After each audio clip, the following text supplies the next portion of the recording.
নমস্কার, স্পটার নিউজে আপনাদের স্বাগত। সরস্বতী পুজোর দিন সন্ধ্যাবেলায় চমকে দিল জামশেদপুর এফসি।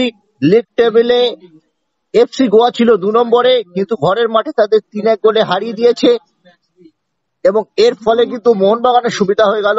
মোহনবাগান 19 ম্যাচে 43 পয়েন্ট, জামশেদপুর 18 ম্যাচে 34 পয়েন্ট পেয়েছে, একটি ম্যাচ কম আছে। সেটাও যদি তারা 3 পয়েন্ট পায় তারা 37-এ পৌঁছবে। অতএব 6 পয়েন্টের অ্যাডভান্টেজ থাকবে মোহনবাগানের কাছে। এবং গোয়া আজকে 18 ম্যাচে 33 হয়ে গেল, তাদের সাথে মোহনবাগানের পয়েন্টের ব্যবধান অনেকটাই বেড়ে গেল।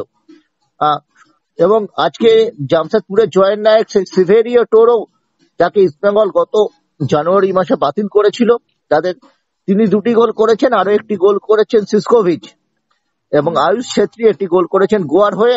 আমার সঙ্গে আছেন দেবাশিস মুখার্জি। সুচিন্তিত মতামত প্রত্যেকবার তিনি আমাদের দর্শক শ্রোতারা শোনেন। আজকের ম্যাচ দেখে দেবাশিসরা তুমি কি বলবে? দেখো, ম্যাচ তো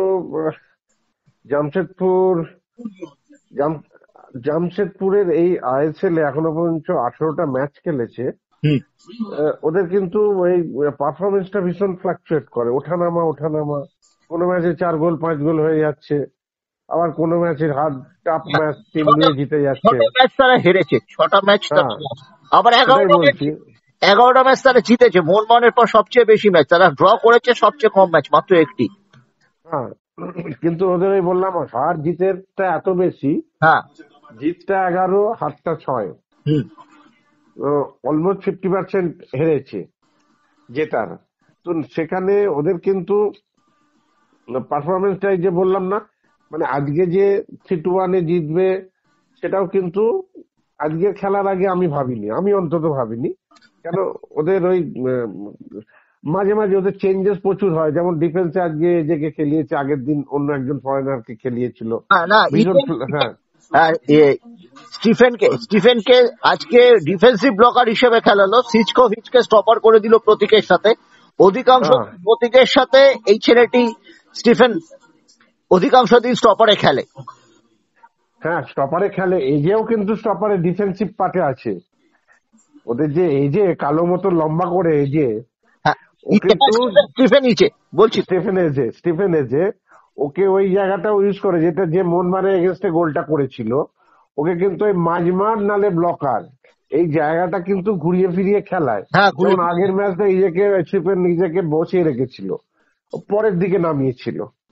তো ও টিমটাকে নিয়ে কিছু ছেলে আছে, ফিক্সড আছে, যেমন সিভেরিওকেও মাঝে মাঝে পরের দিকে নামায়। আজকে সিভেরিও প্রথম থেকে খেলেছে। তোমার হাবি ফার্নান্ডেজ একদম ফিক্সড, কেননা হাবি ছাড়া টিম হয় না। হাবি যা কোয়ালিটি এই মুহূর্তে, হাবি ছাড়া টিম হবে না। যে কোনো টিমে হাবি খুব এসেন্সিয়াল হয়ে দাঁড়িয়েছে, কেন ও মাঝমাঠটা কন্ট্রোল করে, গোল করার জায়গায় চলে যায়, গোল করায়, ডিফেন্স করে, টোটাল টিমটাকেও কন্ট্রোল করে।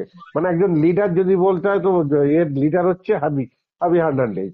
তো সেখানে আর আজকে গোয়া টিমটা ভালো খেলেছে, লাস্ট কয়েকটা ম্যাচ ভালো খেলেছে, কোনো সন্দেহ নেই। কিন্তু কিছু কিছু জায়গায় না খেই হারিয়ে ফেলছে। গোলকিপারের পার্ট, সেকেন্ড গোলটা গোলকিপারে এত বাজে কনসিড করেছে যে ওই একটা বাজে গোল কনসিডের উপর কিন্তু একটা টিমের রেজাল্টটা পুরো এলোমেলো হয়ে যাচ্ছে।